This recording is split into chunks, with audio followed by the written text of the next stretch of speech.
The screaming started at dawn. Katie and I were sleeping in our hotel room in Port-au-Prince when the first explosion shook the windows. I thought it was thunder. Then came another blast, closer this time, and the sound of breaking glass somewhere below us. "What's happening?" Katie whispered, gripping my arm. I went to the window and pulled back the curtain. What I saw made my blood turn cold. Black smoke rose from 3 different spots across the city. People were running in the streets. A car was flipped over and burning.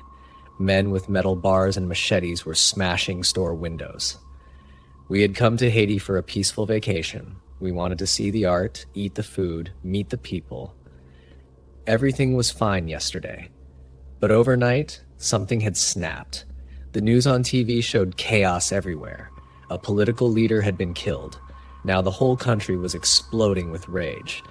The hotel phone rang. It was the front desk. The woman's voice was shaking. "Sir, please stay in your room. Lock your door. Do not go outside. There is violence everywhere."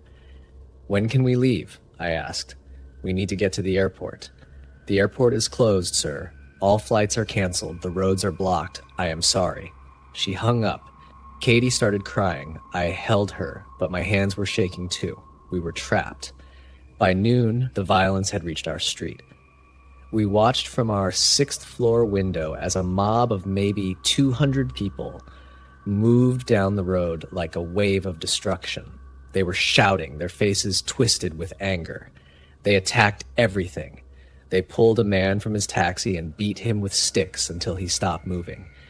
They poured gasoline on a bus and set it on fire. The driver was still inside. His screams cut through the air like knives. Katie covered her ears and backed away from the window. I wanted to look away too, but I couldn't. I needed to see what was coming. The mob reached our hotel. They started throwing rocks at the windows. Glass shattered on the lower floors. I heard people screaming inside the building. Then I smelled smoke. "They're burning the hotel," I said. Katie's face went white. "We have to get out." But where could we go? I looked out the window again. The streets were full of violence. Buildings were burning everywhere. I saw bodies lying on the sidewalk. A woman was being dragged into an alley by 3 men. No one helped her. No one could. The fire alarm started blaring. Smoke was coming under our door now. "We have to go down," I said. "We'll die if we stay here." I grabbed our passports and money. We left everything else. Out in the hallway, other guests were panicking. An old couple was crying. A young man was banging on the elevator button, but the power was out. "Stairs!" I shouted. We ran to the stairwell. Smoke was thick and black, rising from below. We had to go down anyway. I put my shirt over Katie and we descended, step by step, coughing and choking. On the 4th floor, we found a group of people who had stopped. They were too scared to go further. Below us, we could hear the mob. They were inside the building now, breaking things, shouting. The sound was like animals, not humans. "We can't go down there," a woman said. "They'll kill us." She was right, but the fire was coming up. We were trapped between the flames and the mob. Then I remembered the maintenance stairs. The hotel maid had mentioned them once. They were in the back of the building, away from the main lobby. "Follow me," I said. We found the narrow door and pushed through. These stairs were darker, older, but there was less smoke. We went down quickly, our feet echoing on the metal steps. At the bottom, there was a door that led to an alley behind the hotel. I opened it slowly. The alley was empty. Bodies of the main riot were at the front of the building. I could still hear them smashing and burning everything, but they hadn't come back here yet. "Run," I whispered to Katie. We ran. The alley led to a side street.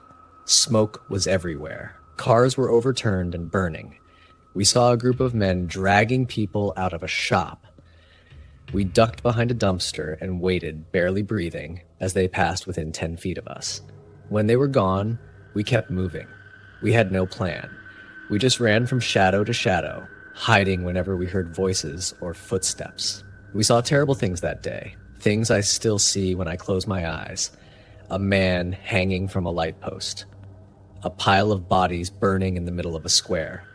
Children crying next to their dead parents. The smell of smoke and blood and gasoline was everywhere, soaking into our skin, our lungs, our memories. By evening, we had made it 2 miles from the hotel. We were hiding in an abandoned shop when we heard English voices. My heart jumped. I looked through the broken window and saw an armored truck with a British flag. It was an embassy vehicle. I grabbed Katie's hand and we ran into the street, waving and shouting. "Please, we're American. Please help us." The truck stopped. A door opened. A soldier in body armor looked at us. "Get in! Now! Move!" We jumped into the truck. Inside were 6 other foreigners, all terrified, all covered in dirt and blood. The truck started moving again, fast, weaving through the burning streets. We passed roadblocks made of burning tires. We passed buildings that used to be hotels and restaurants and shops, now just smoking ruins. We passed people killing each other with knives and hammers and their bare hands. The soldier kept his gun pointed out the window. His finger never left the trigger. "Is the airport open?" I asked. "No," he said. "We're taking you to the embassy. You'll be safe there until we can evacuate you." Safe. The word sounded like a dream, but we weren't safe yet. At a major intersection, a mob saw the truck and moved toward us. There were hundreds of them. They surrounded the vehicle, rocking it, beating on the armor with metal pipes. The driver accelerated, pushing through the crowd. I heard thuds as bodies hit the truck. The soldier opened fire into the air, warning shots. The crowd scattered just enough for us to break through. Katie was sobbing in my arms. I was sobbing too. We made it to the embassy compound just as night fell. High walls. Armed guards. They pulled us inside and locked the gates. Behind those walls, the world was still burning, still screaming, still dying. We stayed in the embassy for 6 days. 6 days of hearing gunfire and explosions. 6 days of watching the smoke rise over the city. 6 days of wondering if we would ever get out alive. On the 7th day, a military helicopter landed in the embassy courtyard. They were evacuating foreigners. 20 of us crammed inside. As we lifted off, I looked down at Port-au-Prince. So much of it was just ash and rubble now. Katie squeezed my hand. We were both shaking, both crying, both alive. The helicopter flew us to a safe zone near the border with the Dominican Republic. From there, we got on a plane to Miami, then another plane home. That was nearly 2 years ago.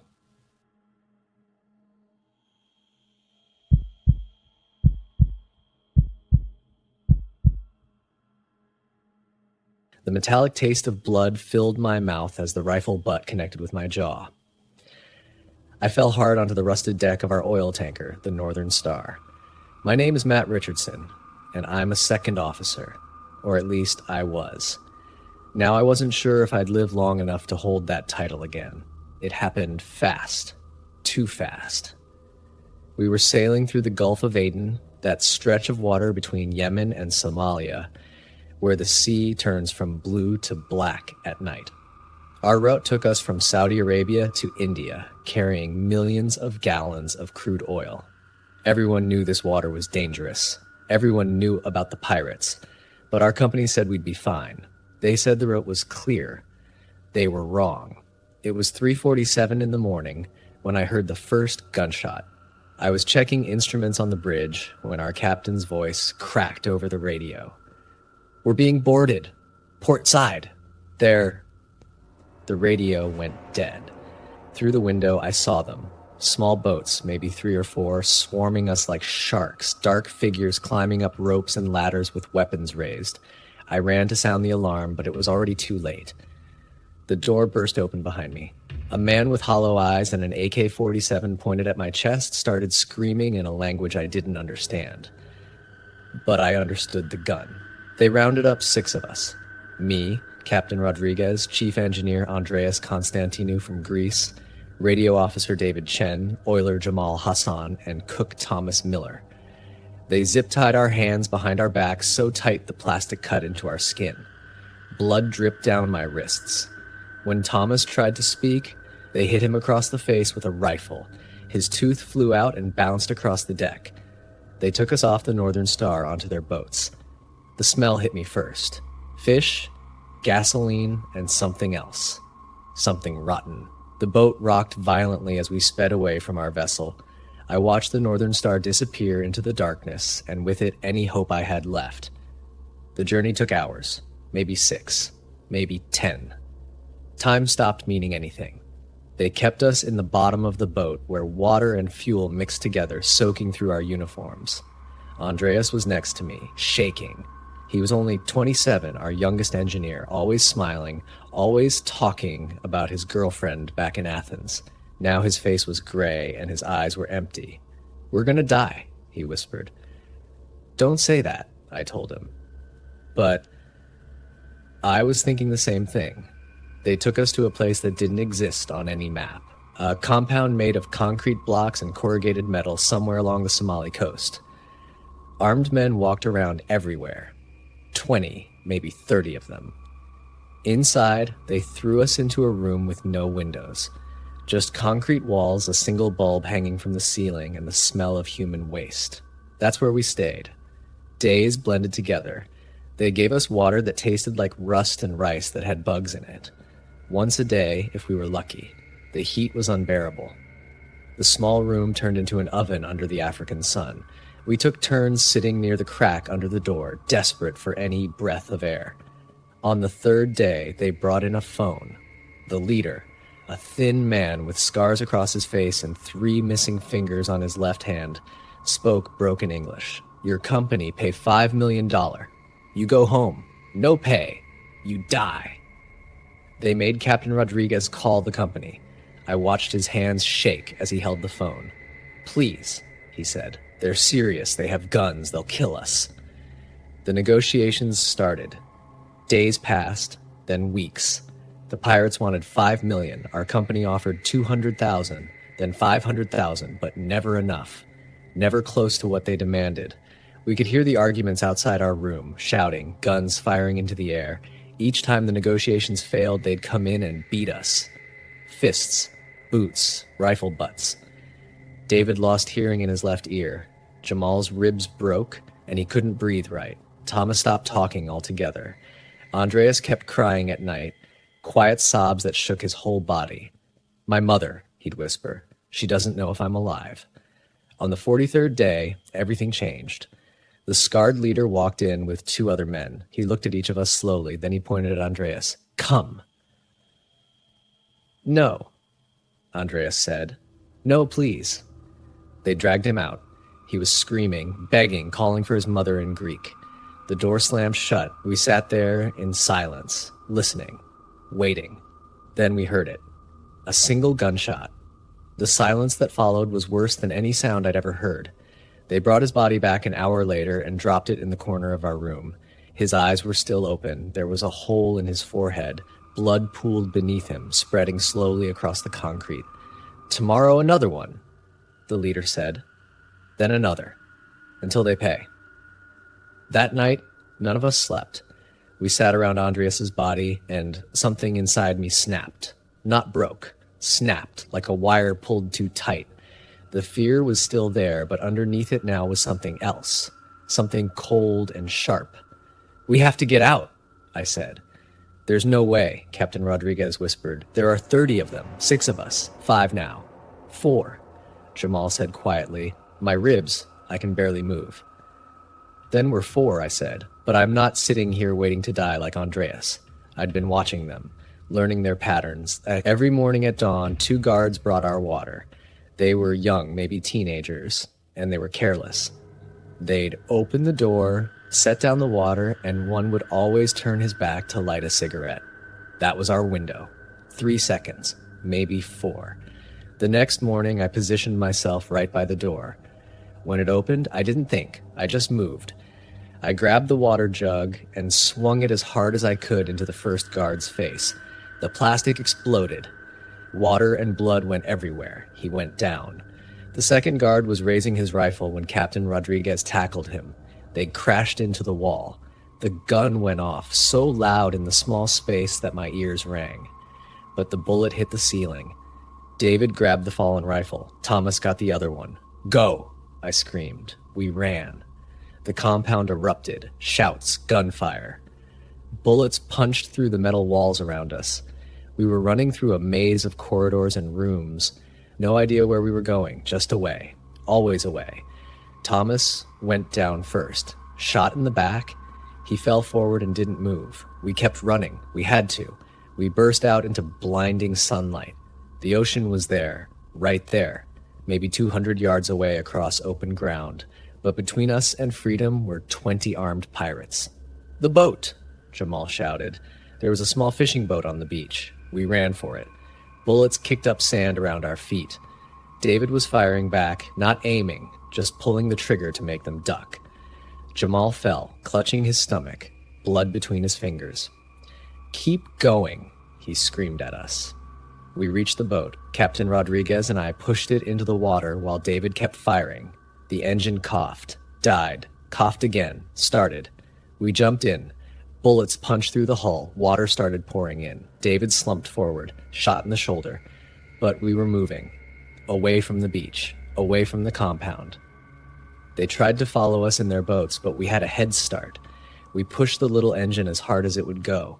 Water was filling the boat fast. We bailed with our hands, but it wasn't enough. "We're sinking," Captain Rodriguez said. "I know." For 3 hours we drifted in that sinking boat, bailing water and praying. Then we saw it. A cargo ship on the horizon. We fired David's rifle into the air until it was empty. We screamed until our voices died. They saw us. The rescue crew pulled us out of the water just as our boat went under. David was barely conscious.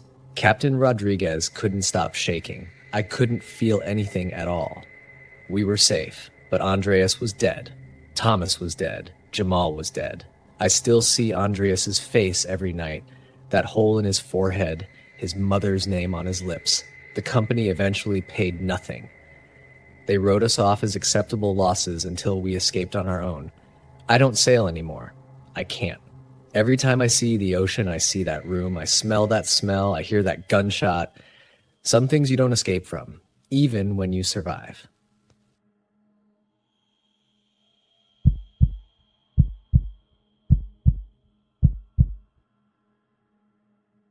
I should have noticed something was wrong when I pressed the pedal at the way station.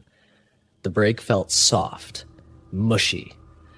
But I was already behind schedule, and my boss had been calling me every hour, so I told myself it was nothing. That was my first mistake. My name is Ryan Cole, and I drive an 18-wheeler for a living. Been doing it for 12 years, but nothing prepared me for what happened on Route 147, a narrow mountain road that snakes down 6,000 feet through the Rockies. I was hauling 40,000 pounds of steel coils, the kind of weight that turns a truck into a missile if something goes wrong.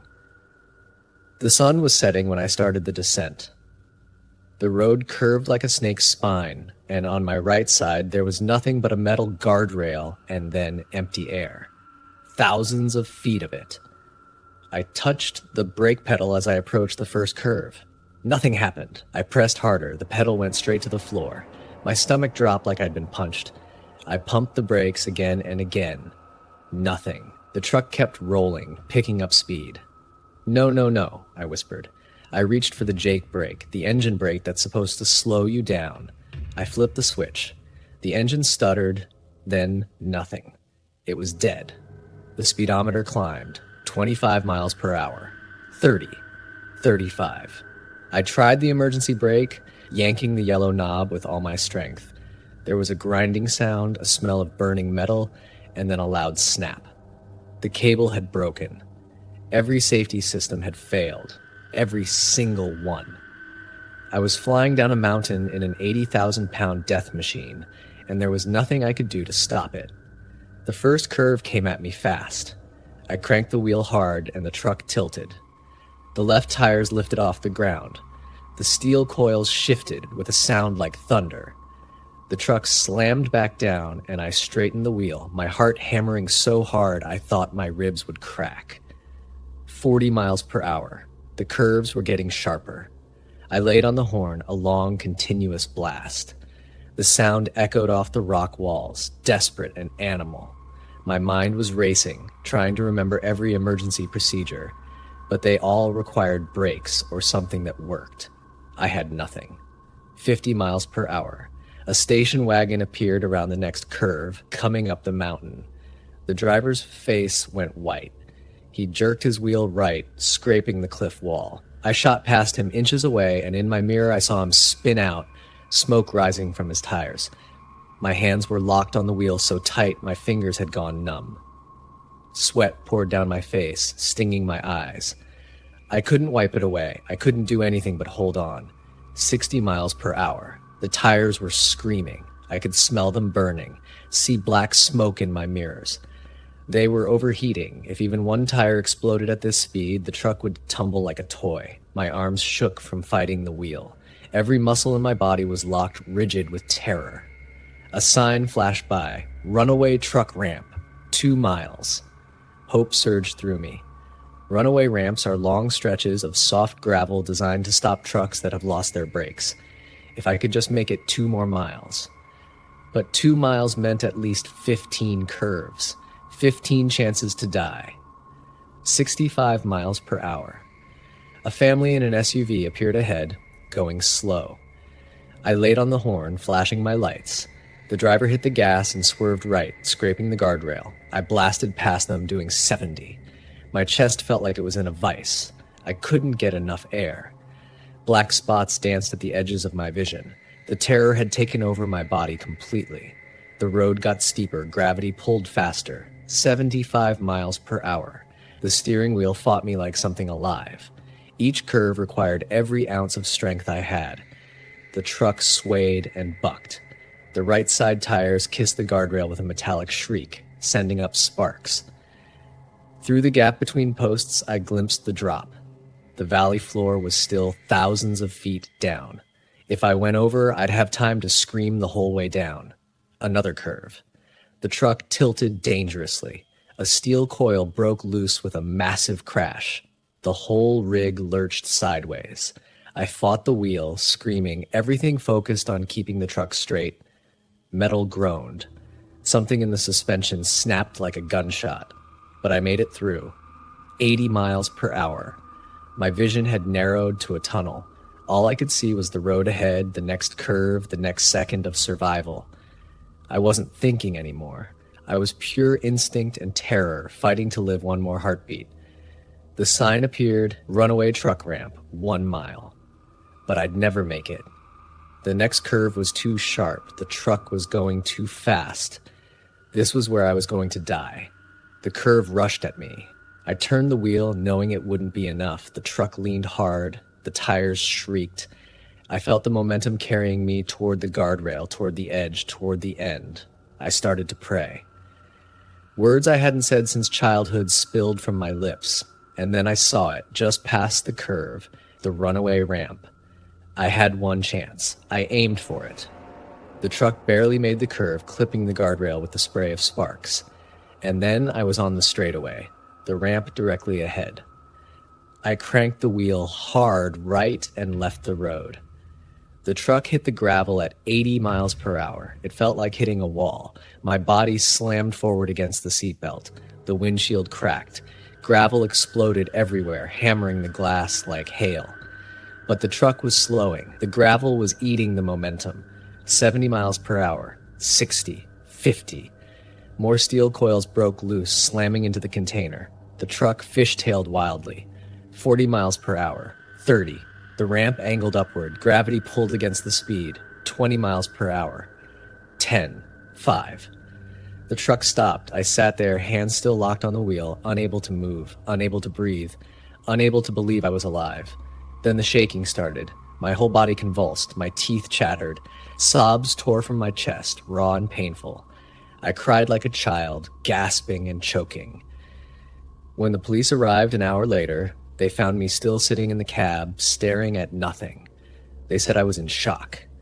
They said the brake line had been nearly severed, probably damaged during loading. They said the Jake brake had an electrical failure. They said the emergency brake cable was corroded. They said I was the luckiest man alive.